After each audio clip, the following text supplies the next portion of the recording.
everyone, and welcome to Another Bite, where we rewatch the most innovative and intriguing pitches from Shark Tank.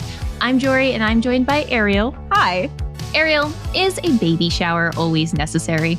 Not if you change their diaper fast enough.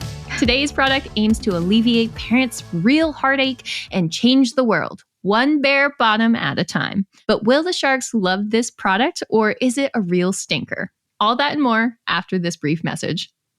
Everybody loves winning more than losing. It's science, trust me. That's why we're officially naming 2024 the Year of the Win. And Sales Hub from HubSpot is here for all the W's. This all-on-one platform has all the right tools and insights to power the right conversations. All so you can win more deals, win more revenue, and win more customers for life. Ugh, I love the sound of winning. Sales Hub is really a dream come true for sellers. Visit HubSpot.com/sales to stop dreaming and start selling with Sales Hub. Today in the tank, we have Dingle Dangle. Yes, I said that right. And Dingle Dangle is brought to us by Stuart. And Stuart is asking for $75,000 for 20% in his business, which is a $375,000 valuation. Now, the problem that Dingle Dangle solves is that it's very, very, very difficult to wrestle a child while changing their diaper. So it's just so hard to get them to sit still because they'll wiggle and they'll move. So the answer is this product, which is Dingle Dangle, which is What is a Dingle Dangle, Jorie? Okay. It is a toy and it is a mobile that is attachable to your forehead. It is removable and it can attach to the head of the crib. Ain't gonna catch me slipping, Ariel. Yeah, we got it this. Can also be bent and turned into a rattle, and it gives parents that 30 seconds of distraction that they need. Now, for visual aid, dearest listeners, this is a headband with a very phallic arm that then attaches to a baby toy that is dangled over the baby while you're changing it. Okay, I'm just saying what everyone is thinking. I am just saying it. So Dingle Dangle, it's a little bit dorky looking. It's a little bit funny. I think honestly that's part of the point, right? Is it has a bit of shock factor, and that's what makes it a fun gift to give, if not an ideal baby toy. So that's what it looks like. And you are welcome to Google it if my description is not good enough. It's a great description. It's basically all-in-one entertainment on the go for your child. It is entertaining to the parents probably, or like anyone that's watching the parent change their child. It's entertainment for them while also entertaining the child. Look, I think the founder, he doesn't really shy away from this. Like, it's built by a dad and he mentions it's for dads. Right. It's a funny gift. It has multiple purpose in it. He highlights a little bit on some potential sensory benefits, which I wish he dived more into, but we can get into that later.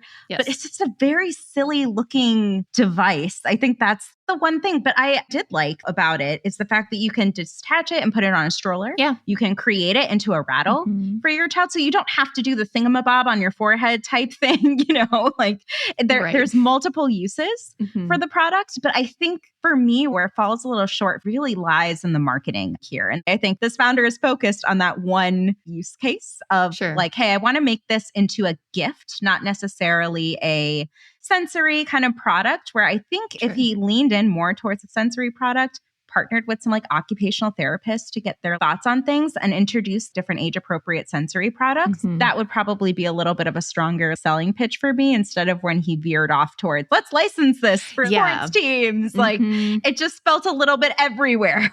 Definitely. Yeah. I agree totally with this idea of this mixed messaging, right? Because it straddles that line between being like a gag gift for new fathers to give to each other, but then also being like an actual vitamin in helping with children that might be struggling with sensory issues or just needing like a distraction for the parents that are probably already sleep deprived, right? And it never quite falls on one line or the other, right? Like I think that the product design in itself kind of makes it more gaggy. I think Kevin calls it dorky at one point. But there's also the very real need for having toys that help kids experience their early stages of development well. They mentioned that they have rattles. The rattles are okay for baby ears, something that I didn't even know that you had to worry about. But like there is function there, but it's almost like this brand can't decide, is like this something that we're supposed to be laughing about and you kind of see it in the product design, or is this something that's like actually trying to solve very real issues that parents that have children in certain early stages are trying to solve. The product itself, I think they said they ran out of product at one point because it was so popular. So there's a need in the market. It sells for $40. It only costs them like, what, $12 to make. So really good margins, even though it's a very silly product. Like, I don't think it's necessarily primed for not being a success. If this founder wants to lean into the dad angle, then lean into it hard. Be like, I'm a dingle dangle daddy. And have it be like a whole suite of like videos like, dads, do you struggle with your kids that when mom's gone? Right? Like lean in and double in on it. Like if that's your goal. But I think he's trying to do that, but through how he innovates on the product and less of like on the marketing side, which I feel like it's a huge miss. Yeah. And it's also hard because I feel like our total addressable market is dads, right? I feel like by trying to make it goofy, you're already sort of making it a subcategory of these new dads. Yeah. I was curious, though, what your recommendation would be as they're thinking about product expansion, like how to scale successfully, because I feel like they could start boxing themselves in a corner in terms of like their messaging and like the goofiest of the goofy being their persona. I think he's trying to sell like the quirky goofiness, which isn't just pertaining to dads. Like moms can be quirky and goofy. It's just more often than not, you know, dads are. I wish we had John for this because I feel like John would be like, I would 100% buy this. Yeah. John is actually at home with a dingle dangle on right now. For all we know. That's where he is. I think expanding along the customer journey in some ways, even though it is for a child in different facets, make the most sense as opposed to trying to expand to like different equipment entirely. Overall, like pick your product, pick your lane, it's toys. Yeah. Basically position it as a fun alternative. When you go shopping in like the children's aisles for things, it's always like, this is how your child is going to succeed in life and like help set them up for success. And I think parents feel so much pressure as it is to like do the right things for their child or pick out the right experiences or like clothes and toys, whereas this kind of takes that pressure off. So I think there's something there that he can provide that will make this more of like a shelf-stable product over time, not just like a one-hit wonder, but it's just comes down to like the packaging, the messaging, and how he's like bundling it in market. We've talked about this in past episodes, but like the descriptive factor that the name needs to have, it's almost like over descriptive. Yes. So now when you sell things like baby blankets, there might just be like, again, that misaligned in messaging. What would you name it, Jorie? Not to put you on the spot, but Dingle Dangle. What would you recommend if you don't have a name? Sense story.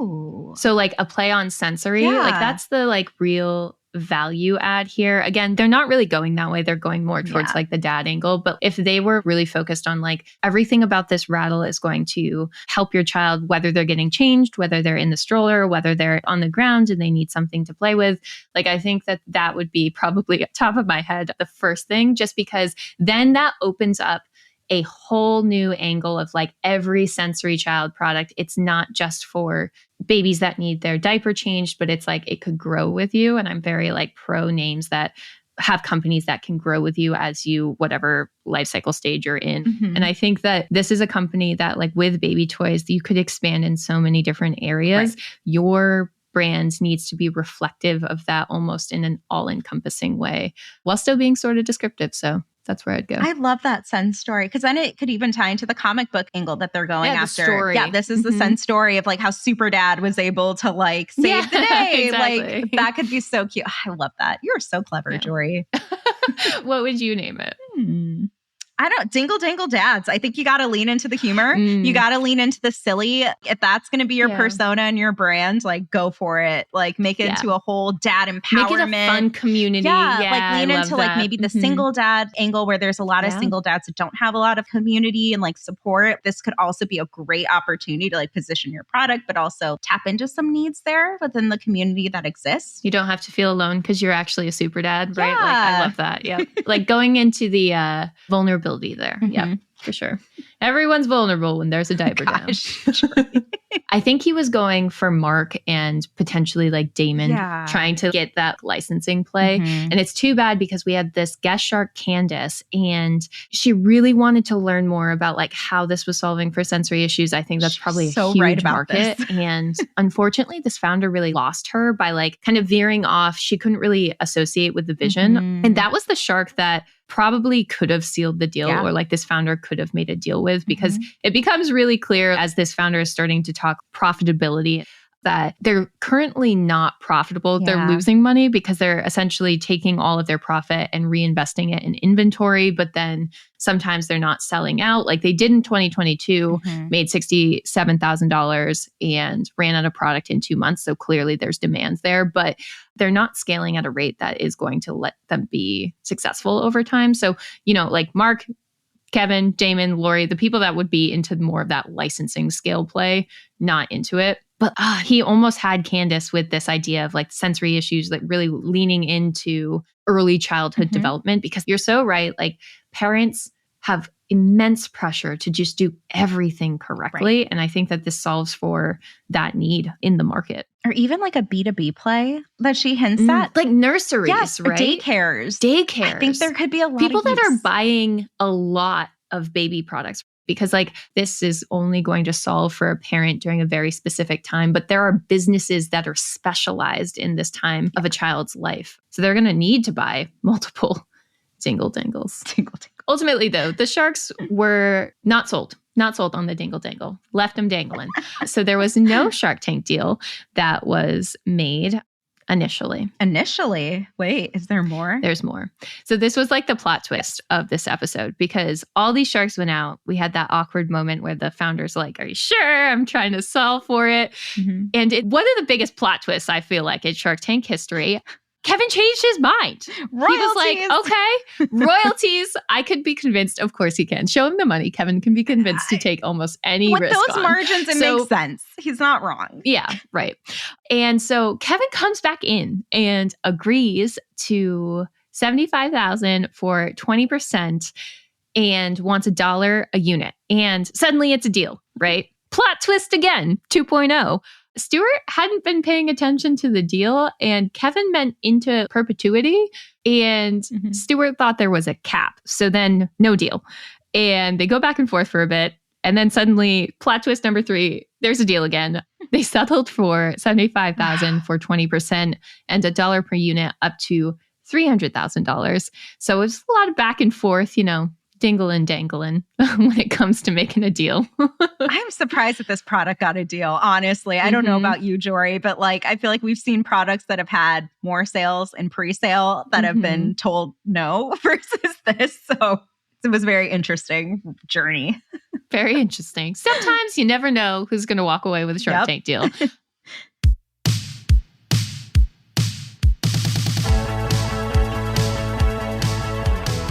Production for today's episode was brought to you by Arie Desormeaux. Editing comes from Robert Hartwig and support from Alfred Schulz. Subscribe on Apple Podcasts, Spotify Podcasts, or wherever you subscribe to the greatest podcasts ever. That does it for me. See you next week in the tank for another bite.